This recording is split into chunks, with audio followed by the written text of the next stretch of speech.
Hello बच्चों, good morning. आज हम पढ़ेंगे 5वीं कक्षा की हिंदी की पाठ्य पुस्तक। तो सभी बच्चे ये हिंदी की पाठ्य पुस्तक निकालेंगे और इसका पाठ हम 3 पढ़ेंगे, जिसका नाम है काला घोड़ा। क्या नाम है? काला घोड़ा। आज हम पढ़ेंगे जीव जंतुओं के बारे में, यानी कि जानवर भी।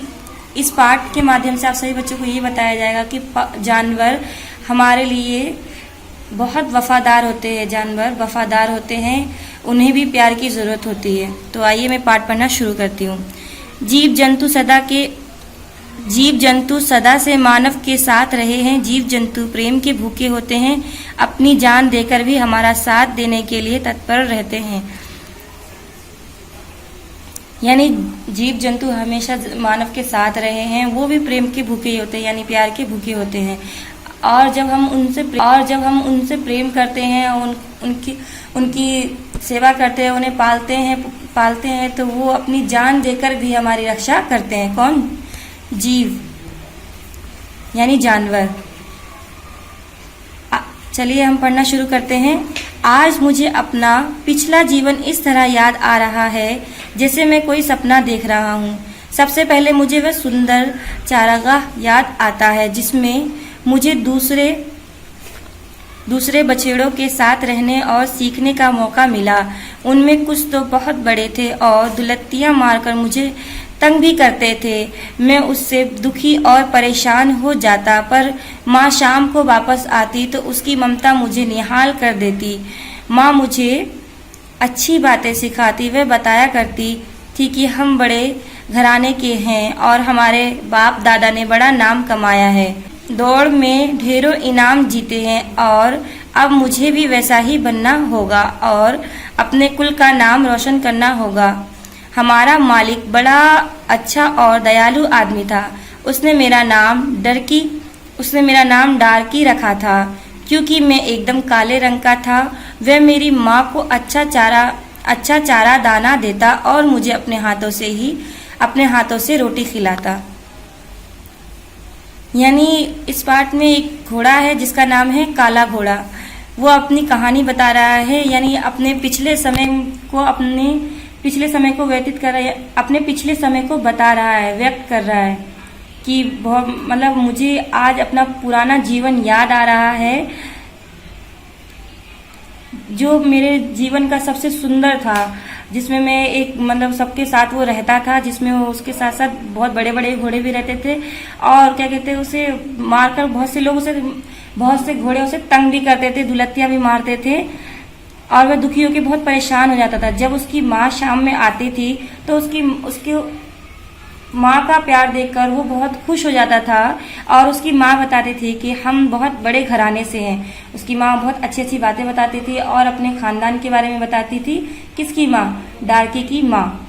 उसकी माँ बताती थी कि वो बहुत बड़े घराने से है। उनके बाप दादाओं ने बहुत नाम कमाया, बहुत इज्जत कमाई और दौड़ में बहुत सारे इनाम जीते। किसने इनाम जीते? उनके बाप दादा ने इनाम जीता और उन्होंने अपने कुल का नाम रोशन किया। तो उसी तरीके से डार्की से भी उसकी माँ कहती है, जो क्या कहती है, तुम भी अपना नाम रोशन करोगे, तुम भी अपना नाम रोशन करना।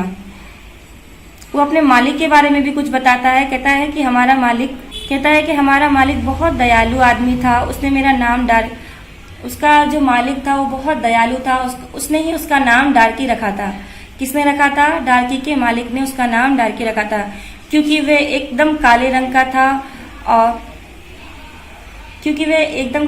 का था और वह उसकी माँ को अच्छा चारा दाना देता था, और उससे जब भूख लगती थी तो उसे वह अपने हाथों से खिलाता था। कौन? डार्की का मालिक उसे अपने हाथों से खिलाता था। आगे पढ़ते हैं। मैं कुछ और बड़ा हुआ तो मेरी सुंदरता में थोड़ा निखार आया।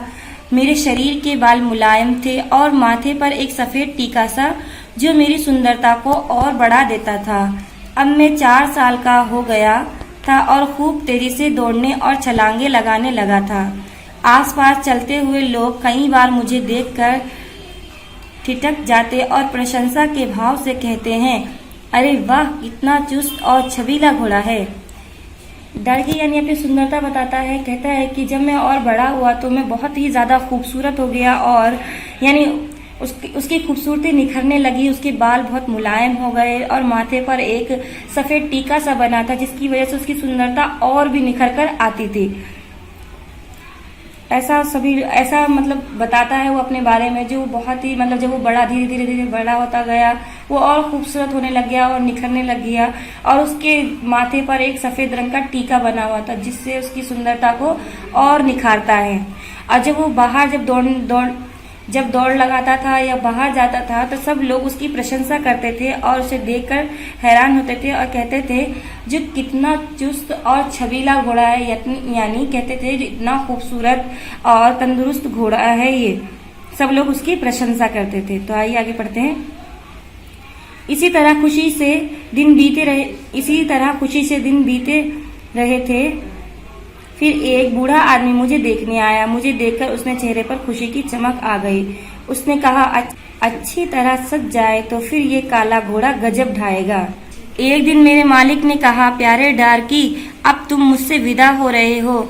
जहाँ जा रहे हो वहाँ खूब मन लगाकर काम करना और मेहनत से जी ना चुराना। यानी कि इसी तरह अच्छे से उनका दिन गुजर ही रहा था, यानी उस डार्की का दिन गुजर ही रहा था, अच्छे से बीत ही रहा था। एक दिन एक बूढ़ा आया और खुशी से उसकी तरफ देखने लगा और कहने लगा कि अगर ये अच्छी तरह सज जाए तो काला घोड़ा गजब ढाएगा। फिर एक दिन उसके मालिक कहते हैं, प्यारे डार्की, अब तुम मुझसे विदा ले रहे हो। यानी उसके मालिक कहते हैं कि अब तुम मुझसे विदा ले रहे हो, अब तुम कहीं और जाने वाले हो, और तुम जहां भी जाओगे अपने मालिक की सेवा करना और जी जान से अपना काम करना। कौन कहता है? डार्की का मालिक कहता है।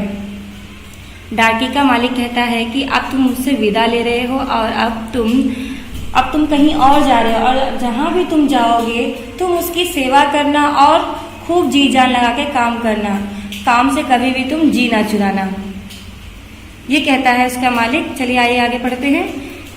मेरे नए मालिक मिस्टर राइडर भी सौभाग्य से बहुत अच्छे थे। उनकी पत्नी भी बहुत ही सरल हृदय की और दयालु थी। उसे मैं बहुत भा गया। एक दिन उसने खुशी से चहक कर कहा, अरे सुनो, इसका नाम ब्लैक ब्यूटी कैसा रहेगा? सुनते ही मेरे मालिक जैसे नाच उठा। हाँ, ब्लैक ब्यूटी, वाह क्या नाम है, अद्भुत। मालिक के बेटे का नाम था सैमसन। मिस्टर राइडर जितने उदार थे, सैमसन उतना ही दुष्ट। एक बार सैमसन ने मुझसे इतना ज्यादा काम लिया कि मैं बुरी तरह थक गया। मेरे पैर इधर से उधर फटक जाते। इस पर सैमसन ने मुझे सरासर चाबुक मारे। मुझे इतना गुस्सा आया कि मैंने उसे अपने पीठ पर से उछाल दिया। यानी जब वो अपने दूसरे नए मालिक के पास जाता है डार्की, तो उसके नए मालिक का नाम होता है मिस्टर राइडर, और वो अपने दूसरे नए मालिक के बारे में बताता है कि जो मतलब किस्मत से उसका ये जो मालिक था वो भी बहुत ही अच्छा था, दयालु था, और उसकी जो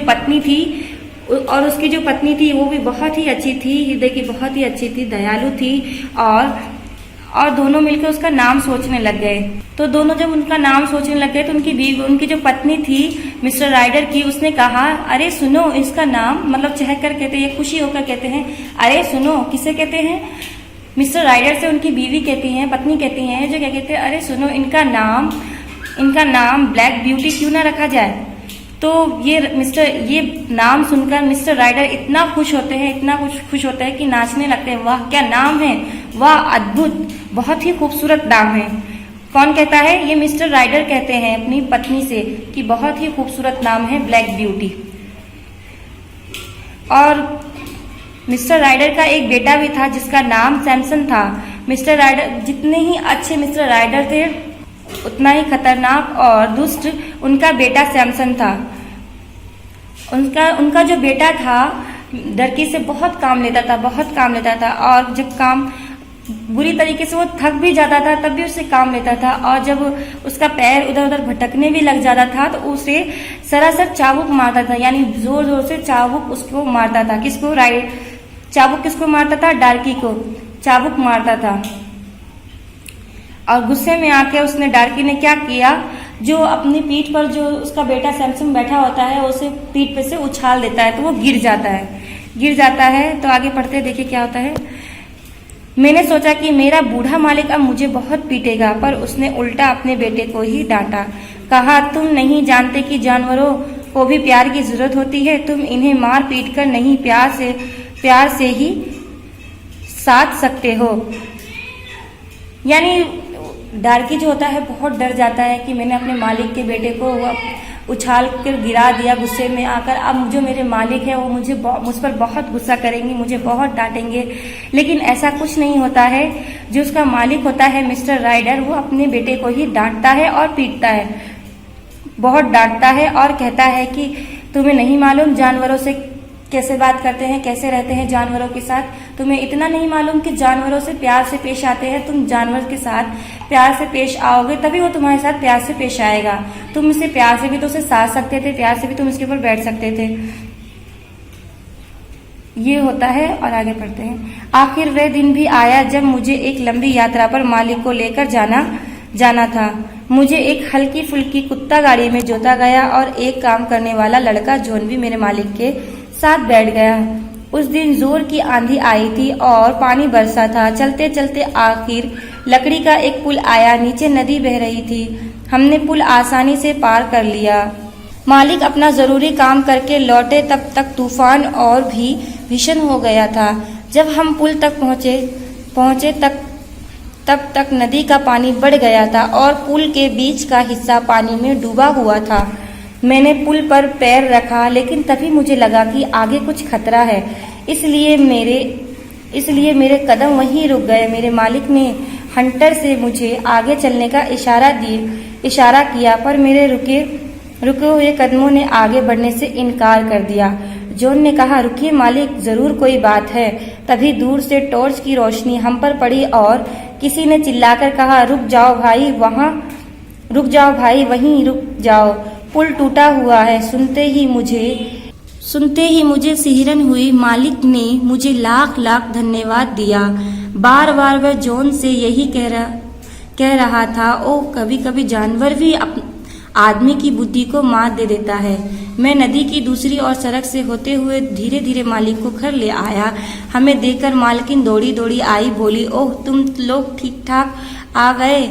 मैं तो बहुत घबरा गई थी। मालिक ने मेरी पीठ थपथपाते हुए कहा, आज इसने हमारे प्राण बचा लिए।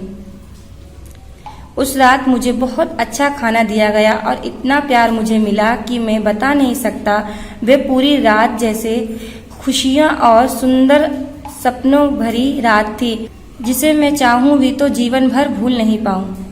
यानी एक वक्त ऐसा भी आता है कि एक मिस्टर राइडर को एक लंबी यात्रा के लिए बाहर जाना होता है, तो डार्की को तैयार करता है। उसे एक कुत्ता गाड़ी से जोड़ा जाता है और उस काम के लिए निकल पड़ता है। मिस्टर राइडर और वो डार्की और एक और उसका काम का व्यक्ति था जिसका नाम था जॉन। ये तीनों यात्रा के लिए, काम के लिए निकल जाते हैं। जब काम के लिए निकल जाते हैं तो उनका जब काम, मिस्टर राइडर का काम पूरा हो जाता है। काम होने के बाद जब वो बाहर आते हैं तो अचानक ही बहुत आंधी तूफान चलने लगता है। बहुत ही ज्यादा आंधी तूफान आने लग जाता है। तो क्या जो डार्की होता है वो आगे चलते हैं तो देखता है कि पूरा पुल भरा हुआ है। पुल का हिस्सा डूबा हुआ है। मतलब बारिश भी होती है, आंधी तूफान भी आता है, जिसकी वजह से जब वो पुल के पास जाते हैं तो देखता है कि पूरा आधा पुल भरा हुआ है। पुल का जो हिस्सा होता है वो भरा हुआ है। और जब वो पुल के ऊपर पैर रखता है तो उसके कदम वहीं रुक जाते हैं। जो डार्की होता है उसका कदम वहीं पर रुक जाता है। और जो उसका मालिक होता है हंटर से मारकर उसको इशारा करते हैं जो आगे चलो, लेकिन जो डार्की होता है वो नहीं चलता। और उसे मतलब महसूस हो जाता है, उसको एहसास हो जाता है कि कुछ परेशानी है, कोई दिक्कत है आगे, इसलिए वो वहीं पर रुक जाता है। फिर उतने में जो उसके साथ, जो मालिक के साथ जो जॉन था, उसने कहा कि मालिक रुकिए, जरूर कोई बात है, जब ये ऐसे रुका हुआ है, वरना ये रुकता नहीं। तो फिर जैसे ही वो जॉन उसको मालिक को बताते हैं, अचानक ही कहीं से एक बड़ी रोशनी आती है और चिल्लाकर एक आदमी बोलता है कि वहीं रुक जाओ, आगे पुल टूटा हुआ है। इतना सुनते इतना सुनते ही वह सिहरन सी होने लगी, इतना सुनते ही उसको सिहरन सी होने लगी। फिर उसके जो मालिक होते हैं उसे लाख लाख बधाई देते हैं कि तुम्हारी वजह से आज मेरे प्राण बच गए, आज मेरे प्राण बच गए। तो फिर सब लोग घर वापस लौटते हैं और तो उनकी जो मालकिन होती है वो बाहर दौड़ी हुई आती है और कहती है कि अच्छा हुआ कि तुम लोग लौट आए और बिल्कुल सही हो, सही सलामत घर पर आ गए, मैं बहुत घबरा गई थी। तो मिस्टर राइडर अपनी पत्नी से कहते हैं कि आज तो मेरी जान ब्लैक ब्यूटी ने बचाई है। तो उसको लाख लाख धन्यवाद, बार बार उसको धन्यवाद दिया जाता है और उस दिन उसको बहुत ही अच्छा खाना दिया जाता है, बहुत ही अच्छा खाना दिया जाता है। और वह सोचता है, वह चाहकर भी इन लम्हों को, इन दिनों को भुला नहीं पाता है। कहता है कि ये दिन अब मैं कभी नहीं भूल पाऊंगा। और आज का चैप्टर हमारा यहीं पर समाप्त होता है। आगे देखते हैं प्रश्न उत्तर।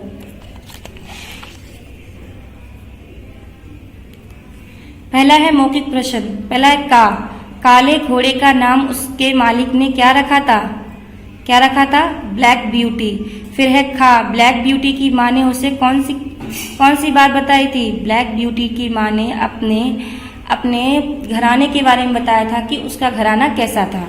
फिर है गा, ब्लैक ब्यूटी ने मालिक के प्राण कैसे बचाए? ब्लैक ब्यूटी ने मालिक के प्राण कैसे बचाए? ब्लैक ब्यूटी ने मालिक के प्राण ऐसे बचाए कि उसको मालूम हो गया था कि कुछ जरूर गड़बड़ है, यानी कुछ जरूर दिक्कत है या परेशानी है, इसलिए वो पुल से आगे नहीं बढ़ रहा था। वो वहीं जब मालिक ने चलने का इशारा दिया तब भी वह जो ब्लैक ब्यूटी था वो वहीं रुका रहा, कहीं गया नहीं। फिर अचानक ही चिल्लाने की आवाज आती है और बताते हैं कि आगे पुल टूटा हुआ है।